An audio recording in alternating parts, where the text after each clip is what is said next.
الحمد لله نحمدك يا مصرف القلوب على مزيد نعمتك ونشكرك على إحسانك الذي مصدره مجرد فضلك فسبحان من تعالت صفاته عن الشبيه والمثال وتنزهت أفعاله عن النقص والإعلان. أشهد أن لا إله إلا الله الملك الحق المبين وأشهد أن محمدا عبده ورسوله صادق الوعد الأمين.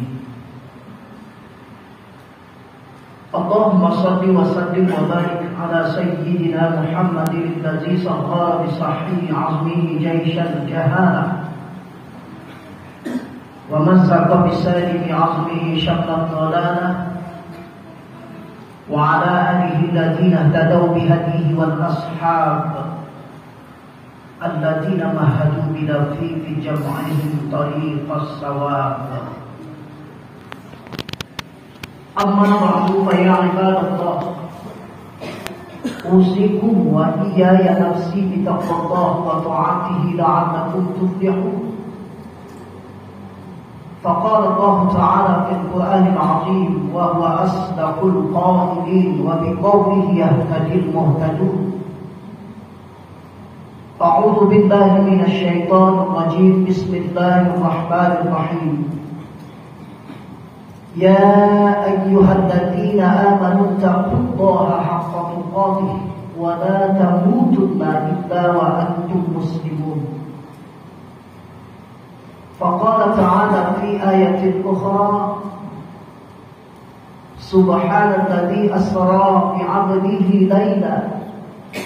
ليلا من المسجد الحرام إلى المسجد الأقصى الذي باركنا حوله لنريه من آياتنا إنه هو السميع البصير. فقال نبينا محمد صلى الله عليه وسلم أول ما يحاسب به العبد يوم القيامة الصلاة فإن صلحت صلح سائر عمله وإن فسدت فسد سائر عمله. وقال نبينا بحديث الأخرى الصلاة معراج المؤمنين. صدق الله العظيم وصدق رسوله الكريم ونحن على ذلك من الشاهدين والشاكرين والحمد لله رب العالمين. Saudaraku hadirin sidang Jumat yang dimuliakan Allah Subhanahu wa taala. Tentunya kita awali khutbah kita pada siang hari yang mulia ini dengan menghantarkan rasa syukur kita kepada Allah. Syukur yang benar-benar terpatri di dalam qalbu kita sehingga kita sadar bahwa kita adalah manusia yang diciptakan oleh Allah Subhanahu wa taala, sejatinya adalah menjadi seorang hamba. Syukur yang menghantarkan kepada diri kita bahwa kita dilahirkan di atas bumi ini dengan tidak berbekal apa-apa. Syukur kita kepada Allah Subhanahu wa taala yang menghantarkan kita pada satu keyakinan bahwa memang tiada Tuhan selain Allah. Syukur yang senantiasa menghadirkan diri kita sehingga menguatkan yakin kita betapa Allah lah zat yang maha Tuhan, betapa Allah lah zat yang maha kuasa, maha penguasa, betapa Allah lah zat yang tiada banding dan tiada tanding, betapa Allah lah darinya kita datang dan kepadanya kita berpulang, betapa Allah Subhanahu wa taala yang memberikan sandaran hidup kepada kita dengan harapan doa dan pinta senantiasa Allah yang mengabulkan. Dan semoga rasa syukur yang senantiasa kita kuatkan di dalam keyakinan diri kita menghantarkan pada nilai-nilai keimanan sehingga iman itu menjadi mantap, menghantarkan nilai-nilai ketakwaan sehingga takwa itu diridhoi oleh Allah, hidup kita di atas dunia ini dengan berkat dan ridhonya Allah, dan kita tinggalkan kehidupan dunia ini juga dengan berbekal ridhonya Allah. Amin ya Allah ya Rabbal Alamin. Salawat serta salam buat sang junjungan kita Habibur Rahman Nabi Allah Muhammad ibn Abdullah sallallahu alaihi wasallam.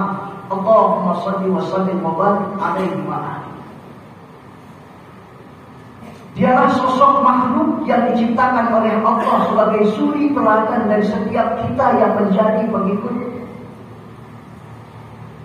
Dialah sosok makhluk pilihan yang kita tidak pernah bertemu dan tidak pernah memandang wajahnya.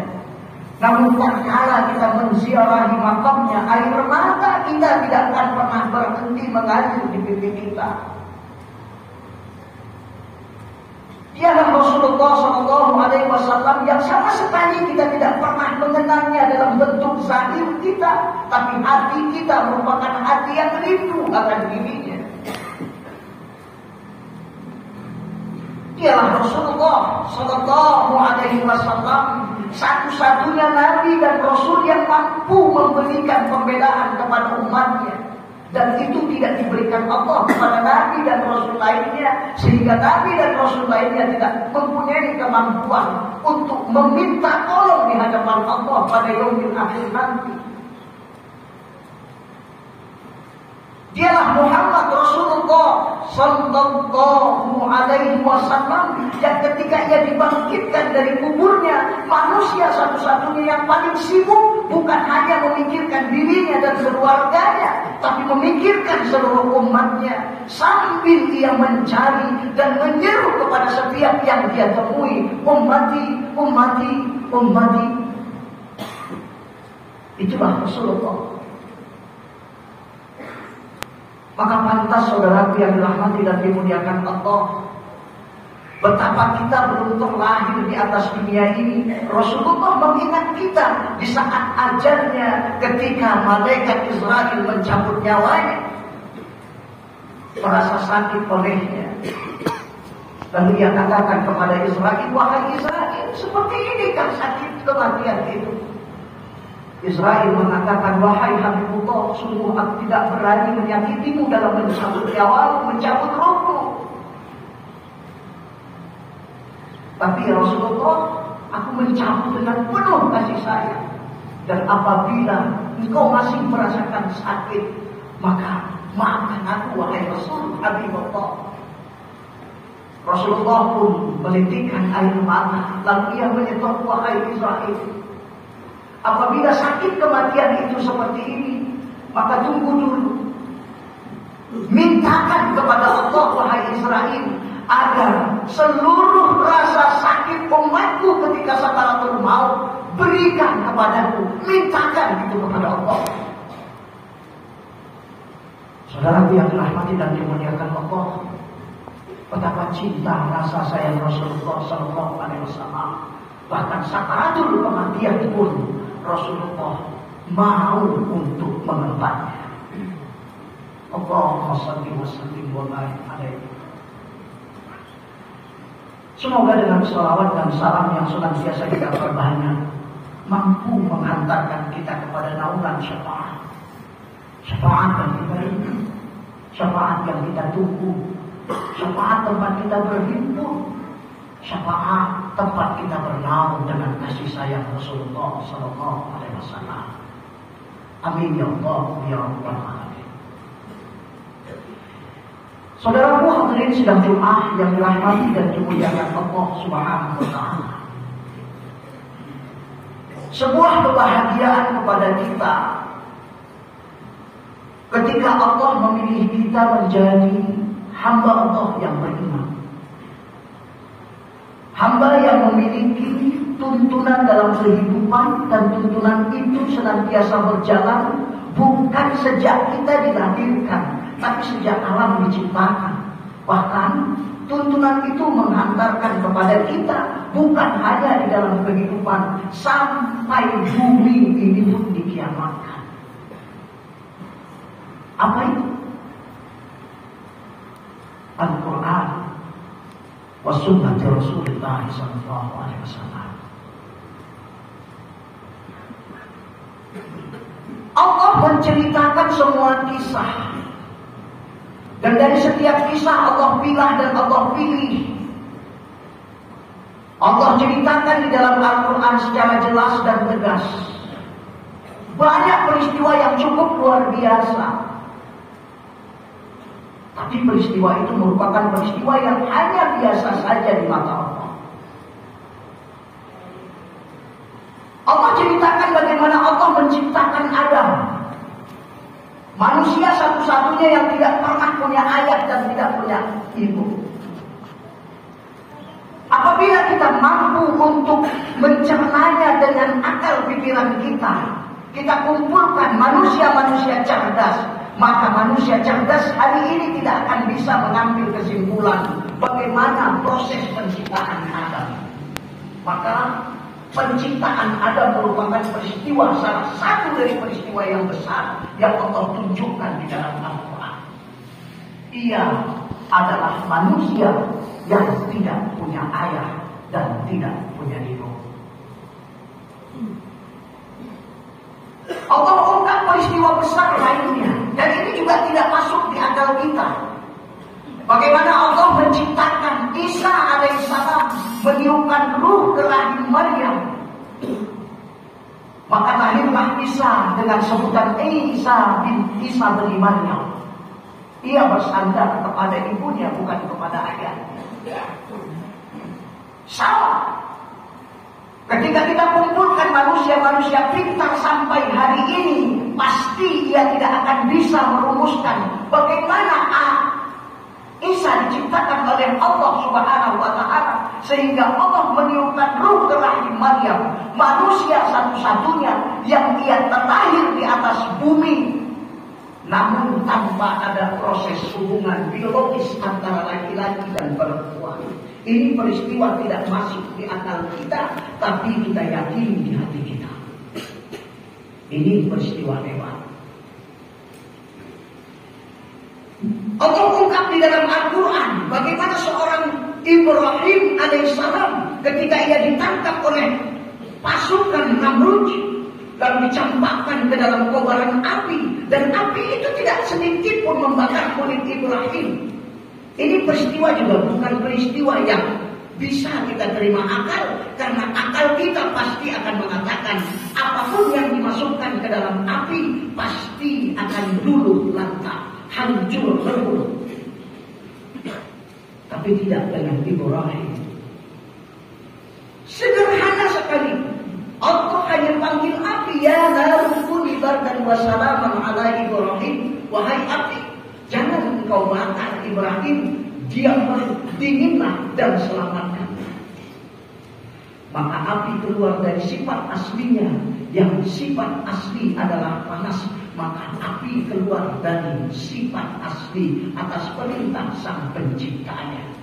Ini juga bukan peristiwa yang bisa kita terima dengan akal. Karena kalau akal yang mengatakan sampai kapanpun api tidak akan pernah bisa menjadi dingin.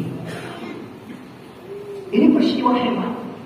Tapi peristiwa ini hanya hebat dalam pikiran kita, bukan bagi Allah. Ada peristiwa hebat lainnya Allah ungkap di dalam Al-Quran. Bagaimana Allah Subhanahu wa Ta'ala menyelamatkan Musa dan kaumnya dari kejaran Fir'aun dan bala tentaranya ketika ia terdesak di pinggir Laut Merah. Lalu Musa menangis memohon bantuan Allah Subhanahu wa Ta'ala. Wahai Allah, andai kami tertangkap, bala tentara Fir'aun semakin dekat, andai kami tertangkap maka mati semua, maka terhentilah titahmu wahai Allah. Dan apabila itu adalah takdir kematianku, aku sajalah ya Allah yang mereka bunuh, tapi selamatkan kaumku. Allah dengar doa Musa, dan Allah titahkan kepada Musa, wahai Musa, angkat tongkatmu, pukulkan ke laut. Maka Musa mendengar perintah ini, dia angkat tongkatnya dan dia pukulkan lautan. Maka lautan pun menjadi terbelah sehingga terbentuklah jalan penyeberangan.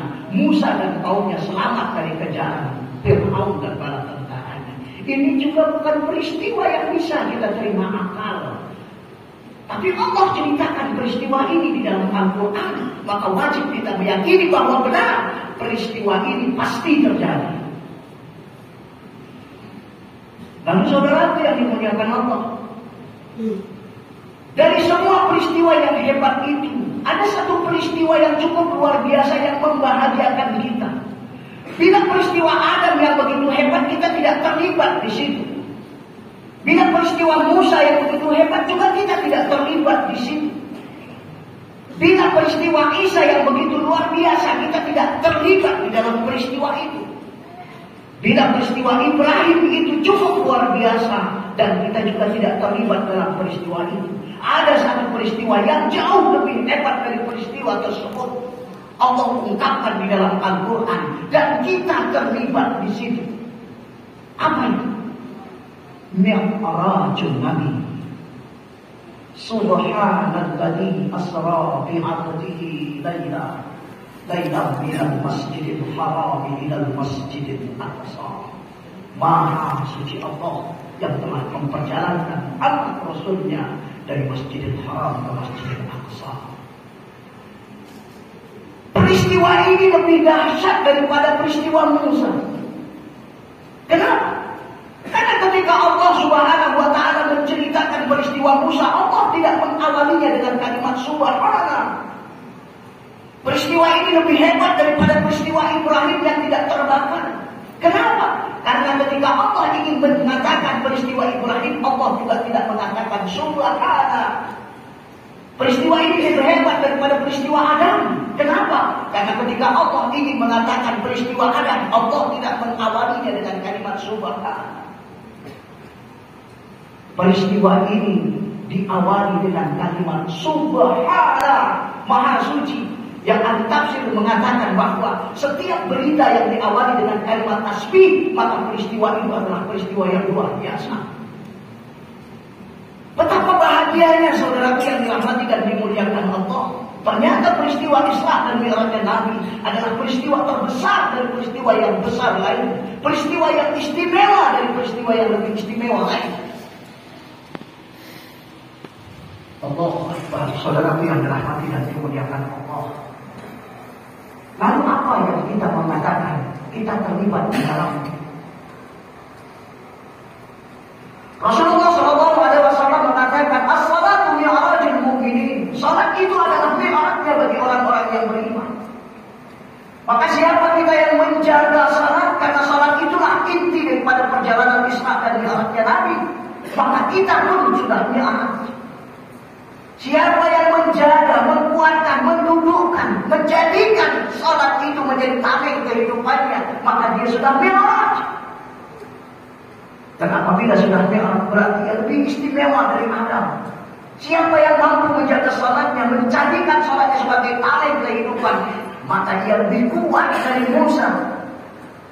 Siapa yang mampu menjadikan salatnya kekuatan yang luar biasa, kesucian yang luar biasa, karena ketika kita salat kita langsung berhadapan Allah Subhanahu wa ta'ala. Allahu Akbar, maka peristiwa ini lebih hebat daripada peristiwa Isa alaihissalam. Saudara yang dirahmati dan dimuliakan Allah Subhanahu wa ta'ala. Betapa bahagianya ketika kita menjadi seorang muslim, seorang mukmin yang dijadikan oleh Allah sebagai hamba yang tersayang, hamba yang benar-benar dicintainya. Allah jadikan satu tempat, di mana tempat itu adalah tempat yang khusus. Allah dan kita kepada Allah berdialog secara langsung dengan hati kita, dengan pikir kita, dengan rasa kita. Saudara yang dirahmati dan dimuliakan Allah. Lalu sebuah kesedihan ketika kita tidak menjadikan salat itu sebagai tameng kehidupan kita. Sebuah keprihatinan ketika kita tidak menjadikan salat itu sebagai pelindung kita. Sebuah kesedihan ketika kita tidak menjadikan salat itu sebagai sandaran atas nilai-nilai persatuan kita. Karena kata Rasulullah SAW mengatakan bahwa salat berjamaah itu merupakan salat yang lebih baik daripada salat sendiri. Berjamaah itu berhimpun antara sesama kekuatan yang luar biasa. Sayang kita tidak menjadikan kekuatan salat sebagai kekuatan yang luar biasa itu dalam satu nilai perjuangan kehidupan. Kita hanya menjadikan salat itu sebagai hubungan kita kepada Allah. Padahal saudara yang dirahmati dan dimuliakan Allah, benar ketika orang mengatakan salat adalah hablum minallah, tapi sesungguhnya bahwa kesempurnaan dari salat itu adalah mampunya kita menjaga hablum minannas. Apa mungkin? Rasulullah SAW mengatakan salat yang terbaik adalah salat ketika kita berjamaah dengan 27 lebih baik daripada kita salat sendiri. Kita butuh orang lain. Kita benar-benar merasakan betapa orang lain menjadi saudara kita. Dan dalam penutupan salat kita sebutkan Assalamualaikum, Assalamualaikum, Assalamualaikum warahmatullah, Assalamualaikum warahmatullah. Dengan satu pembuktikan bahwa kita tidak pernah mengenal siapa orang di sebelah kita, tidak mengenal orang yang sebelah kiri kita, tapi senantiasa lidah kita adalah lidah yang menyayangi saudara kita. Di kanan kita, di kiri kita adalah saudara kita, saudara dalam satu tujuan untuk mencapai keridhaan Allah Subhanahu wa taala. Saudara yang dirahmati dan dimuliakan Allah, semoga jadi renungan kepada kita, semoga isma dan mi'raj Nabi Muhammad SAW yang selama ini selalu kita peringati, selalu kita kenal, selalu kita hadir untuk menggali ilmu. Namun sayang kita terkadang kurang mencari potensi dari apa yang dihadiahkan Rasulullah SAW kepada kita. Semoga menjadi renungan kepada kita agar kita menjadi hamba Allah yang sejati, yang mampu menjaga bukan hanya hablum minallah, tetapi sampai kepada hablum minannas. Barakallahu li wa lakum fil Qur'anil azim wa nafa'ani wa iyyakum bima fihi minal ayati wa zikril hakim. Aqulu qawli hadza wa astaghfir innahu huwal ghafurur rahim.